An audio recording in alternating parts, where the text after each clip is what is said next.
కీర్తనల గ్రంథము 144వ అధ్యాయము ధ్యానిద్దాం. నాకు ఆశ్రయదుర్గమగు యెహోవా సన్నుతింపబడునుగాక. ఆయన నా చేతులకు యుద్ధమును నా వ్రేళ్లకు పోరాటమును నేర్పువాడయ్యున్నాడు. ఆయన నాకు కృపానిధి, నా కోట, నా దుర్గము, నన్ను తప్పించువాడు, నా కేడెము, నేను ఆశ్రయించువాడు. ఆయన నా జనులను నాకు లోబరుచువాడయ్యున్నాడు. యెహోవా, నీవు నరులను లక్ష్యపెట్టుటకు వారు ఏపాటివారు? నీవు వారిని ఎన్నిక చేయుటకు మనుష్యులు ఏపాటివారు?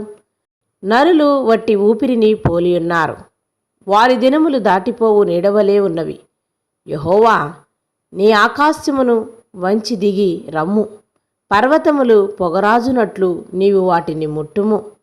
మెరుపులు మెరిపించి వారిని చెదరగొట్టుము. నీ బాణములు వేసి వారిని ఓడగొట్టుము. పైనుండి నీ చేయి చాచి నన్ను తప్పింపుము. మా జలములలో నుండి, అన్యజనుల చేతిలో నుండి నన్ను విడిపింపుము. వారి నోరు వట్టి మాటలాడుచున్నది, వారి కుడి చేయి అబద్ధముతో కూడియున్నది. దేవా, నిన్ను గురించి నేనొక కొత్త కీర్తన పాడెదను. 10 తంతుల సితారతో నిన్ను కీర్తించెదను. నీవే రాజులకు విజయము దయచేయువాడివి. దుష్టుల ఖడ్గము నుండి నీవు నీ సేవకుడైన దావీదును తప్పించువాడువు. నన్ను తప్పింపుము. అన్యుల చేతిలో నుండి నన్ను విడిపింపుము. వారి నోరు వట్టి మాటలాడుచున్నది, వారి కుడి చెయ్యి అబద్ధముతో కూడియున్నది.